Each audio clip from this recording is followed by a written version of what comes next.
ફરસાણવાળાની દુકાને મળતા ઈદડા આપણા બધાના ફેવરિટ હોય છે અને એવા ઈદડા તો ઘરે બનતા જ નથી. અને એમાં પણ આજે હું તમને જે ઈદડાની રેસીપી આપીશ ને એ પરફેક્ટ રીતે કોઈ પણ ઈનો કે સોડા વગર બનશે અને એટલા પોચા રૂ જેવા એકદમ જાળીદાર ઈદડા બનીને તૈયાર થઈ જશે. મોઢામાં મૂકશો ને તો પણ ઓગળી જશે, ચાવવાની જરૂર નહીં પડે, એટલા સરસ બનશે. અને હા, તમે જો ઈદડા પહેલી વખત બનાવતા હશો ને તો પણ તમારાથી પરફેક્ટ બનશે અને પહેલી વારમાં તમે પણ ઈદડાના માસ્ટર બની જશો, એટલા સરસ બનશે. તો સૌપ્રથમ આપણે ઈદડા બનાવવા માટે આ રીતે ચોખા લઈશું. તમારે જેટલા ક્વોન્ટિટીમાં ઈદડા બનાવવાના હોય એ રીતે લઈ લેવાનું. તો કપ કે વાટકી કે ઘરમાં ગ્લાસનું માપ સેટ કરી લેવાનું. અહીંયા મેં 1.5 કપ જેટલા ચોખા લીધા છે અને એની અંદર આપણે અડધો કપ જેટલી અડદની દાળ એડ કરીશું. પાણી એડ કરીને 2 થી 3 પાણીથી ધોઈ લઈશું. સરસ રીતે મસળીને ધોવાનું છે, કેમ કે ચોખા અને જે દાળની ઉપરનો જે પાવડરવાળો વ્હાઈટ પાર્ટ હોય ને એ બધો નીકળી જાય. આ રીતે દાળ ચોખાને મુઠ્ઠી વાળીને આ રીતે સરસ ધોઈ લેવાના છે. તો મેં અહીંયા 2 થી 3 પાણીથી ધોઈ લીધા છે. હવે એની અંદર આપણે પહેલાં ચોખ્ખું પાણી એડ કરી દઈશું. તો આ વાતનું ખાસ ધ્યાન રાખવાનું છે કે જેટલા દાળ ચોખા ડૂબે ને એટલું આપણે પાણી એડ કરવાનું છે. તો અહીંયા મેં લગભગ મોટા 3 કપ જેટલું પાણી એડ કર્યું છે અને આ રીતે થોડા એવા મેથીના દાણા લઈ લઈશું. લગભગ અહીંયા મેં અડધી ચમચી જેટલા લીધા છે, એને પણ એડ કરી દઈશું અને ઢાંકીને આપણે 6 થી 7 કલાક માટે રેસ્ટ આપીશું. મેથીના દાણા એડ કરવાથી ફર્મેન્ટેશન એકદમ સરસ થશે અને આથો પણ સરસ આવશે. હવે અહીંયા આપણે જ્યારે પીસવાની તૈયારી કરતા હોઈએ ને ત્યારે 5 થી 7 મિનિટ પહેલાં બટેટા પૌવાના જે પૌવા આવે છે ને, ચોખાના પૌવા, એને 1/4 કપ લેવાના છે અને થોડું પાણી એડ કરીને પલાળી રાખીશું. પૌવા 10 મિનિટમાં સરસ રીતે પલળી જશે. આ રીતે સોફ્ટ થઈ જાય ને એટલે એનું પાણીને આપણે કાઢી લઈશું. તો પૌવા મસ્ત મજાના પલળી ગયા છે, પાણીને નિતારી લેવાનું છે અને દાળ ચોખા પણ 5 થી 6 કલાક થઈ ગયા છે. તો સરસ રીતે પલળી ગયા છે. તો એક વખત ચેક કરી લઈશું. દાળનો અને ચોખાનો દાણો બંનેને આ રીતે પ્રેસ કરીને ચેક કરી લેવાના. બંને સરસ રીતે તૂટવા લાગે ને એટલે પલળી ગયા છે. 5 થી 6 કલાકમાં તો સરસ રીતે પલળી જશે. હવે એનું પાણીને આપણે કાઢી લેવાનું છે. દાળ ચોખા પીસતી વખતે આ પાણીનો ઉપયોગ જરાય નથી કરવાનો. જો તમે આ પાણીના ઉપયોગથી દાળ ચોખા પીસશો ને તો આથો આવશે ને એ એકદમ ખટાશવાળો આવશે અને એ આથામાં છે ને તમને સ્મેલ પણ આવશે દાળની ને એની. એટલે આ પાણીને આપણે કાઢી લેવાનો છે અને મિક્સર જારની અંદર દાળ ચોખા અને પૌવા બંને વસ્તુને પાણી નિતારીને એડ કરી દઈશું. અને અહીંયા 1 મોટો ચમચો મેં મોળું દહીં લીધું છે, એને પણ એડ કરીશું. એકદમ ખાટું દહીં નથી લેવાનું, કેમ કે અત્યારે આથો સરસ રીતે આવી જશે અને જો તમારે થોડી વહેલા બનાવવા હોય તો આથો જલ્દી લાવવો હોય તો ખાટું દહીં એડ કરી દેવાનું અને થોડું એવું પાણી એડ કરીને સ્મૂથ પીસી લઈશું.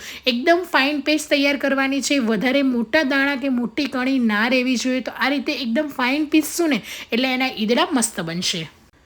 હવે મેં આ બેટરને 2 બેન્ચમાં પીસ્યું છે. તો આ રીતે પીસીને આપણે કોઈ પણ એક ઊંડા વાસણમાં કાઢી લઈશું ને હાથની મદદથી એક જ ડાયરેક્શનની અંદર આ રીતે ફેટી લઈશું. જેનાથી છે ને હાથની ગરમીના લીધે હવાના કણો સરસ ભરાશે અને આનાથી આથો મસ્ત આવશે. એટલે આ પ્રોસેસ કરવી જરૂરી છે. તો આ રીતે એક જ ડાયરેક્શનની અંદર ફેટી લેવાનું છે. લગભગ 5 થી 7 મિનિટ કે 10 મિનિટ સુધી પણ તમે કરી શકો. અને સરસ રીતે નાના નાના બબલ્સ દેખાવા લાગશે એટલે હવે ઢાંકણ ઢાંકીને તમારે કોઈ પણ ઘરમાં ગરમ જગ્યાએ મૂકી દેવાનું, જેનાથી આથો સરસ આવશે. હવે 10 થી 12 કલાક માટે રહેવા દઈશું. તો તમે જોઈ શકો છો એકદમ સરસ મજાનો આથો આવી ગયો છે, બબલ્સ પણ થઈ ગયા છે અને તમે જોઈ શકો છો એકદમ જાળી પણ સરસ પડી છે. જો તમારો પરફેક્ટ આ રીતે આથો આવશે ને તો તમારે ઈદડાની અંદર સોડા, ઈનો કંઈ જ એડ નહીં કરવું પડે તો પણ પરફેક્ટ બનશે. હું તમને આગળ બતાવીશ હું કંઈ જ એડ નહીં કરું તો પણ ઈદડા તમે જોજો એકદમ લચકેદાર અને જે ફરસાણવાળાની દુકાનેથી લાવીને ખાઈએ છીએ ને એવા જ બનશે. તો બેટરને સરસ રીતે પહેલાં તો એક વખત મિક્સ કરી લઈશું અને તમારે જેટલી પ્લેટ ઈદડાની બનાવવાની હોય એટલી આપણે કાઢી લેવાની, કેમ કે એની અંદર આપણે એક આદુ મરચાંની પેસ્ટ અને બીજા મસાલા કરીશું એટલા માટે. તો અહીંયા મેં થોડું બેટર કાઢી લીધું છે. એની અંદર સ્વાદ પ્રમાણે મીઠું, 1 નાની ચમચી જેટલી આદુ મરચાંની પેસ્ટ એડ કરીશું, 1 ચમચી જેટલું તેલ એડ કરીશું. તેલ એડ કરવાથી ઈદડા જે છે એકદમ સોફ્ટ બનશે, ગળામાં ડૂચારો નહીં આવે અને એકદમ સ્મૂથ લચકેદાર બનશે.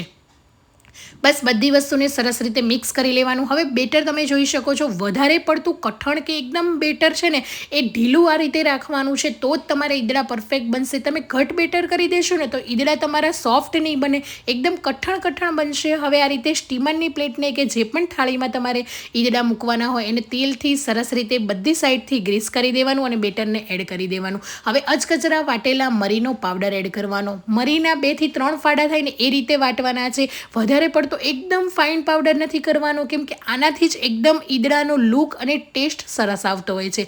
હવે સ્ટીમરની પ્લેટને અંદર મૂકી દઈશું. પાણી ગરમ થઈ ગયું છે. પ્લેટ મૂકીને ઢાંકણ ઢાંકીને 15 થી 20 મિનિટ સ્ટીમ કરી લઈશું. તો એકદમ સરસ રીતે 15 મિનિટ પછી આપણે ઈદડા સ્ટીમ થઈ ગયા છે. ગરમ હોય ત્યારે ઉપરથી કાચું સિંગ તેલ એડ કરી દેવાનું. આનાથી એકદમ ફ્લેવર સરસ આવશે, એટલે જરૂરથી એડ કરજો. તો સિંગ તેલ ઉપર એડ કરી લઈશું અને મનગમતા પીસીસમાં કટ કરી દઈશું. ઈદડા જ્યારે ગરમ હોય ત્યારે જ એને કટ કરવાના. ગરમા ગરમ જ ખાવાની મજા આવે છે. જરૂરથી તમે પણ ટ્રાય કરજો. અને આ ઈદડા રસ સાથે પણ ખવાતા હોય છે. તો હવે ગરમીમાં કેરીના રસની પણ સિઝન આવશે, તો તમે જરૂરથી બનાવજો. અને પરફેક્ટ માપ સાથે બનાવશો ને તો પહેલી વારમાં તમારા ઈદડા પણ આવા જ બનીને તૈયાર થશે. તો આ રીતે મનગમતા પીસીસમાં કટ કરી દેવાના. અને હું તમને ઈદડાનું રિઝલ્ટ બતાવું છું કેટલા સરસ બન્યા છે. કોઈ પણ ખાવાનો સોડા, ઈનો આપણે કંઈ જ નથી એડ કર્યું, તો પણ એકદમ પોચા રૂ જેવા લચકેદાર અને જાળીદાર ઈદડા બનીને તૈયાર થઈ ગયા છે.